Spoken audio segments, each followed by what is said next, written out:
It's the Prep Zone Holiday Special. Here is your host, Chris Egan.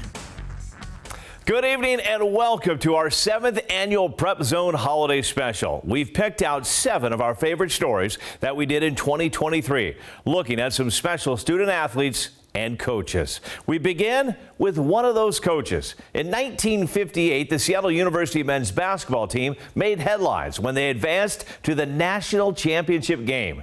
Nearly 7 decades later, one of the starters from that team is still living out his hoop dreams. Be sharp out there. One more. Over the past decade, the North Kitsap boys basketball team has become one of the top teams in the state.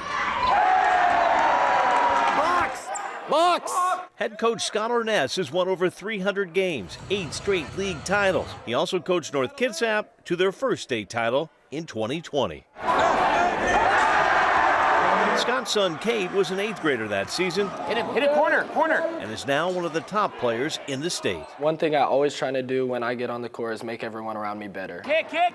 Last season, Cade broke the school's single-season assist record. Pull him out, get out. This season, Be ready to shoot. he joined the prestigious 1,000 Career Points Club. Hey, congratulations, my man. Good job. And he's only a junior. An all-time great for North Kitsap. There's no doubt about that. And coming from the all-time great, that's high praise. Oh, Coach Harney, the greatest. I mean, we've had great success, but I'm still in the shadow of Coach Harney. So who is this 87-year-old coach that quietly sits on the bench? He had quite a journey and lots of stories to tell. Jim Harney's athletic journey began at Seattle Prep, where he was a standout basketball and baseball player in the 50s. In 1955, he came to Seattle University. Harney with a long set shot, that's good. In 58, he was captain of the Seattle U team that made a historic run. Harney says he remembers it like it was just yesterday. The bumps are coming up right here, right now. Oh my gosh. It was so phenomenal both years that he was there. He is 11-time NBA All-Star Elgin Baylor, Jimmy Harney, over to Elgin Baylor. Harney's teammate at Seattle U. He is absolutely the greatest of all time. He was further ahead of the game than anybody has ever been ahead of the game. After losing to Kentucky in the national championship, Baylor was drafted by the Minneapolis Lakers. But he wasn't alone. The Lakers also wanted Jim Harney. I got a letter from the Minneapolis Lakers that I could come for a tryout. And were I to make the team, I would make $3,000. But Harney said no thanks to the Lakers. I was already signed at a Seattle Prep to coach for $4,000 and teach 5 classes and coach 3 sports. He took the big money at Prep and never looked back. How that life could have been could not surpass the life that I've had in coaching. After 9 years at Prep, he spent 4 years at the University of Puget Sound. This is in Mike's senior year. Then moved his family to Paulsbo to take a coaching job Yeah, that's me. at North Kitsap in 1973. It's like I died and went to heaven. That's me, and this is my son, Tom, right there. Harney was head coach for 24 years and even coached his own sons. Basketball is a family affair. Ball side elbow, Jalen. I think that just helping kids is the main thing. And that's why he never left the game. Make 2 in a row, step back, step back. Harney has been an assistant coach for the past 26 years. Should have given him a fake after the Fake and go up. Well, maybe he's going to jump. You're not coaching basketball, you're coaching people. You got to catch that ball.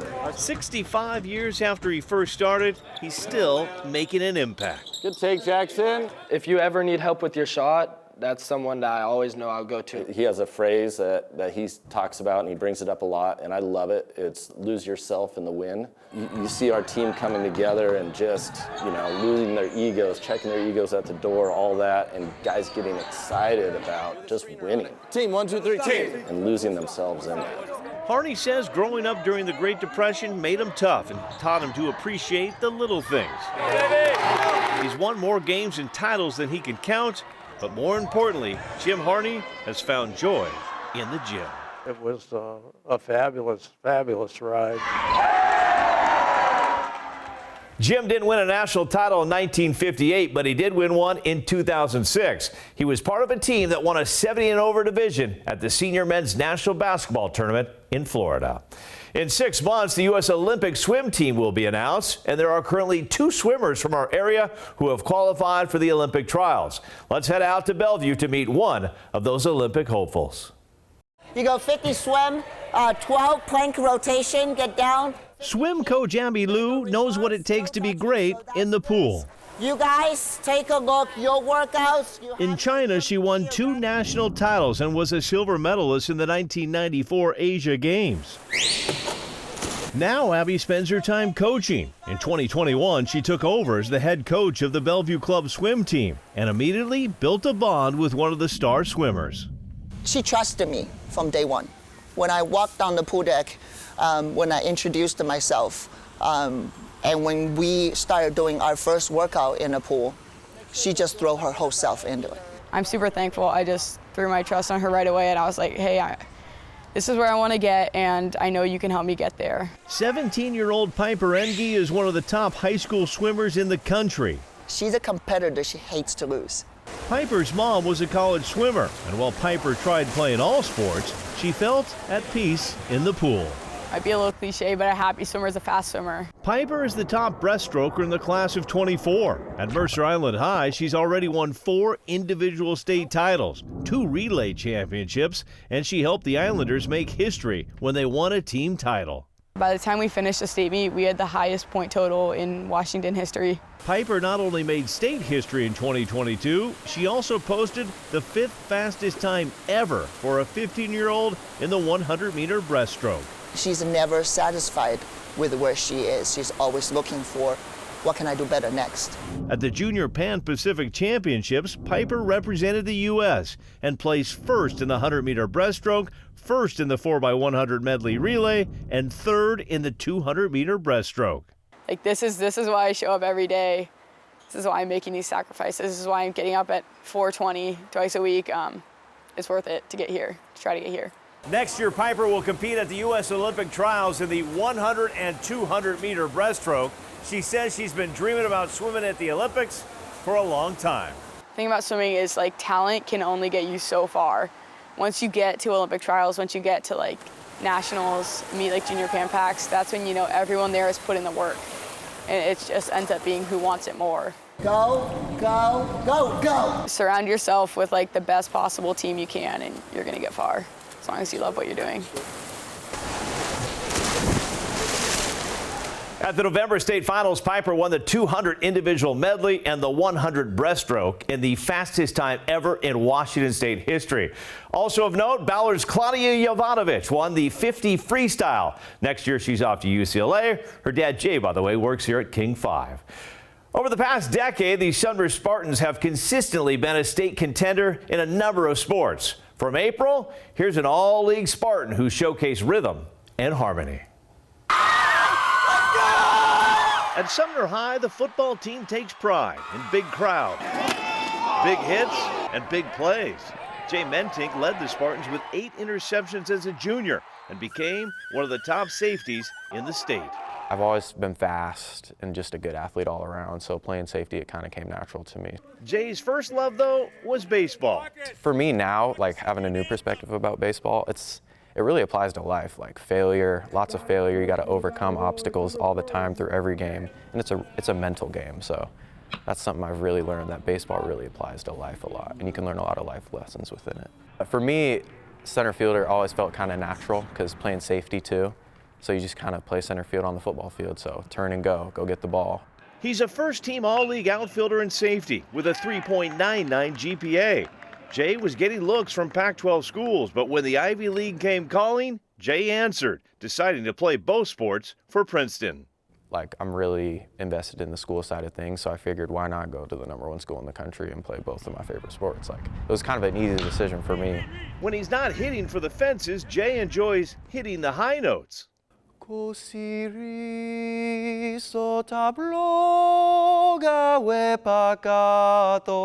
so since like 1st grade, I think through 8th grade, I've been in like 10 productions. Been doing it since I was little, and I love it. Jay has not only performed in musicals, he's also a two-time regional solo ensemble champion.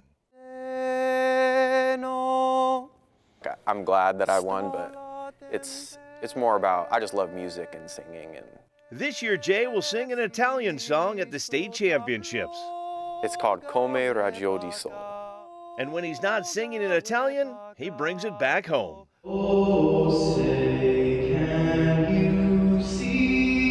Sang the national anthem here last year on senior day, and led off the game with a double.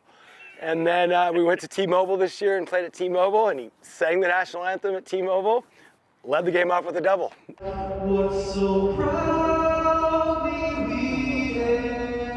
T-Mobile was like insane. Like I was standing there like, wow. It's cool, you know, national anthem, patriotic, and yeah, singing that it's an amazing experience for sure.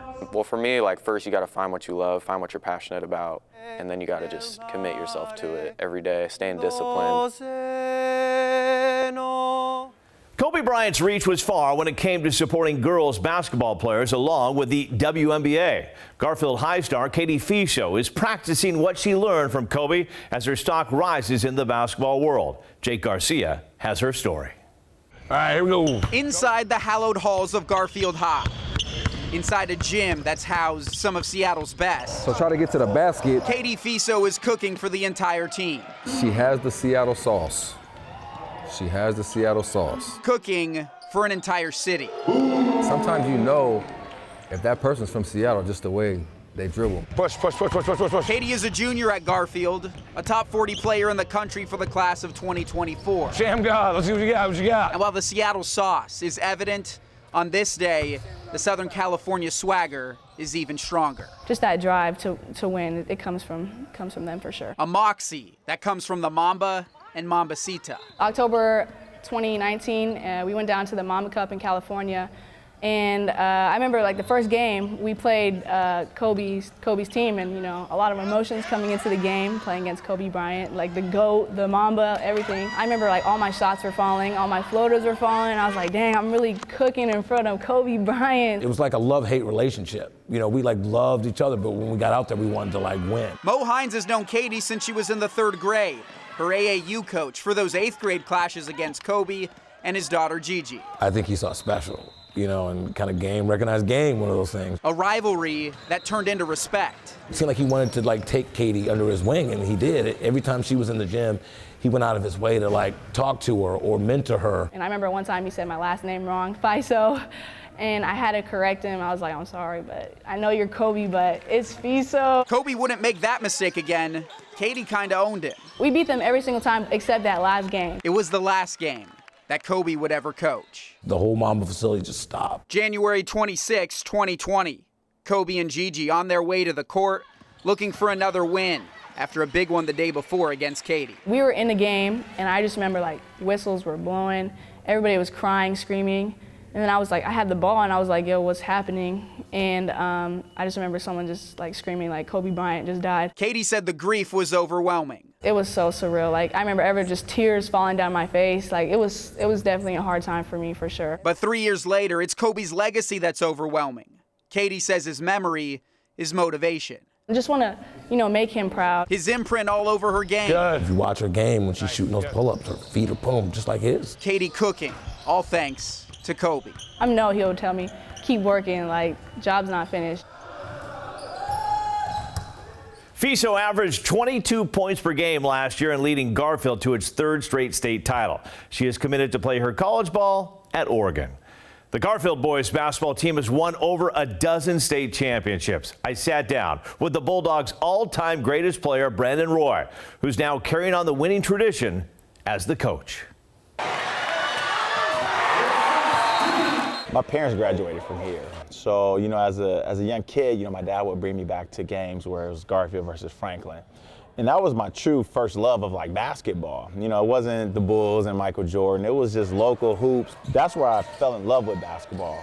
Brandon Roy is one of the best players to come out of Seattle. He was the 2006 Pac-10 Player of the Year and an All-American. He was the NBA Rookie of the Year in 2007 and a 3-time All-Star. Kobe Bryant called Roy the hardest player to guard in the Western Conference, but bad knees would cut his career short. In 2012, Roy called it quits after 6 knee surgeries. It was hard. I didn't think I would stop playing at 28. 4 years later, Roy returned to the court as a high school coach. You know, my mom would always say, you know, never let your ego get too big. And when I went into coaching, she told me, because I was like, Mom, what do you think about me coaching? You know, I was a little nervous, like, you know, I'm going from like this NBA guy and playing pro to, you know, people can look at it like, you're coaching high school, that's kind of a step down. And she said, but that's never been who you are. You know, you never looked at yourself as a pro being better than anybody else. So why not, you know, go do something that you want to do? He began coaching at Nathan Hale in 2017 and won a state title with an unbeaten team. I mean, that moment of winning that championship, I felt like I was a player. The following year, he moved to his alma mater and captured a championship in 2018 and then another one in 2020, something he never did as a player. But, you know, I will say after I finished up at Garfield, I wanted to make the school proud because I wasn't able to do it by, you know, crowning it with a championship. So doing it as a coach has been really fun. I'm big on, you know, coaching and practice. We work. I talk a lot. I'm out there, you know, I'm sweating after practice. And then on game night, well, it's a much different story for Coach Roy. The biggest thing is I try to stay calm. Again, I played, so I know how sometimes if a coach seems excited or a little worried, that can rub off on your guys. And I try to be calm and relaxed and hope that rubs off on my guys. He could coach at a higher level, but Roy has found happiness at Garfield. His oldest of 4 is a sophomore, and he doesn't want to miss one moment as his kids chase after their dreams. When I played, even through high school, it was about me. So I told myself when I made it to the NBA that once I'm done playing in the pros and I have my son into my rookie year, I said that I want to be a part of my kid's life and be like my mom and dad was towards me. You know, I'm still having a great time coaching high school basketball and accomplishing those goals at this level, but the next level will be more of a time crunch, and I feel like I'll be kind of putting myself first again. And I don't want to do that. I enjoy being there for them, you know, every step of the way.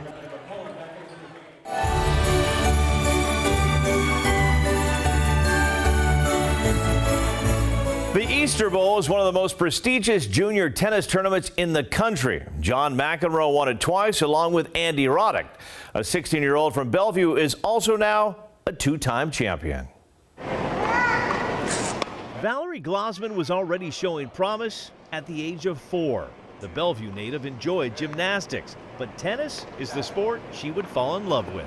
It's a very individual sport, so you have to hold yourself accountable, and I really like that. I mean, obviously behind the scenes, you have a big team surrounding you.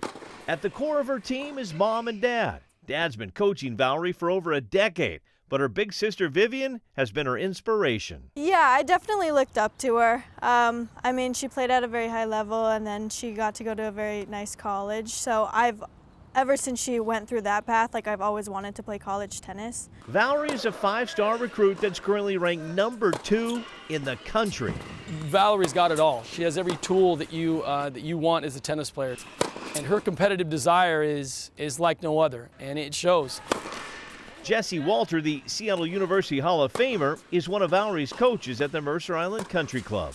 Coached her for 11 years, and the consistency of her work ethic and the lunch pail attitude that she takes coming out each and every day is really something that leads to the results. I mean, I enjoy competing all the time. Obviously, it can be rough. Like when you lose, you have to come back stronger and not get too down. Otherwise, confidence is a big part of the game.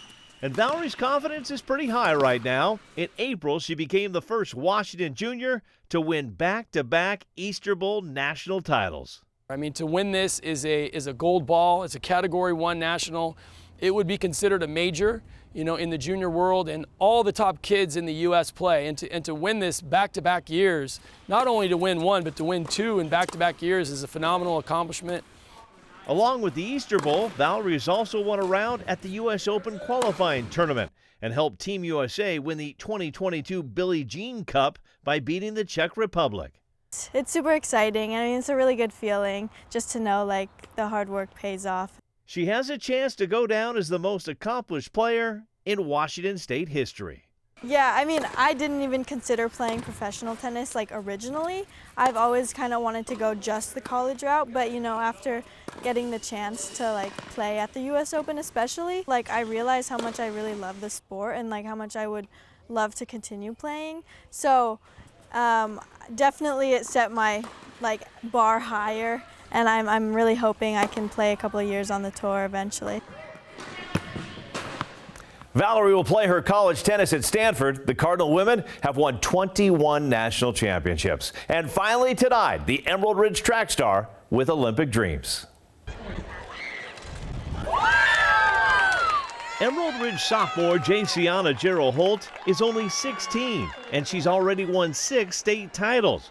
This year, Jay won championships in the high jump, 100-meter hurdles, the javelin, and she was second in the long jump. So when the math all shakes out, if we had no other Emerald Ridge athletes at the state championships, Jayciana would have been 4th and taken home a team trophy by herself. For me, it makes me excited about the future of what I'm doing now and what I could possibly doing by the end of my high school career. Oddly enough, Jay wasn't the biggest fan of track when she first started.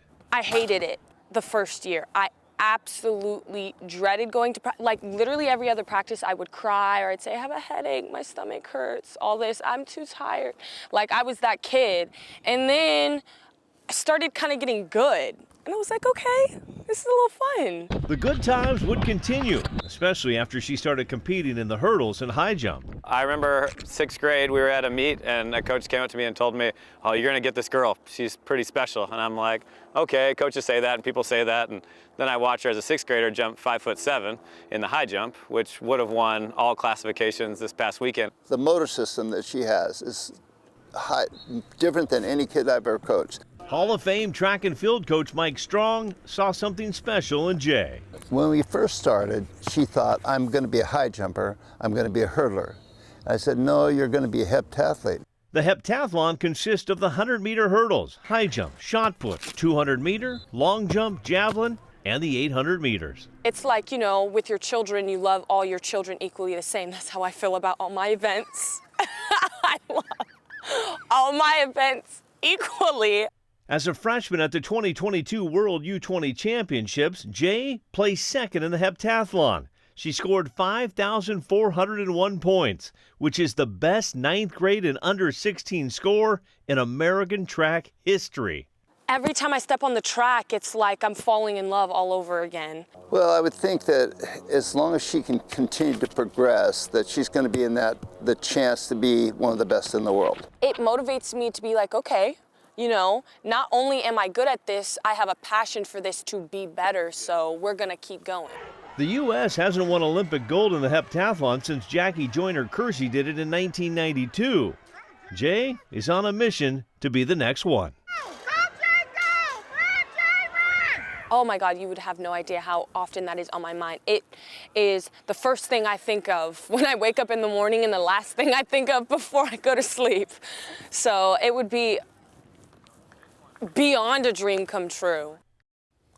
We'll see much more from Jayciana in 2024. And that will do it for another year of the Prep Zones. Those are just some of the special kids and coaches who compete all year long. I'm Chris Egan. Have a safe and happy holiday season.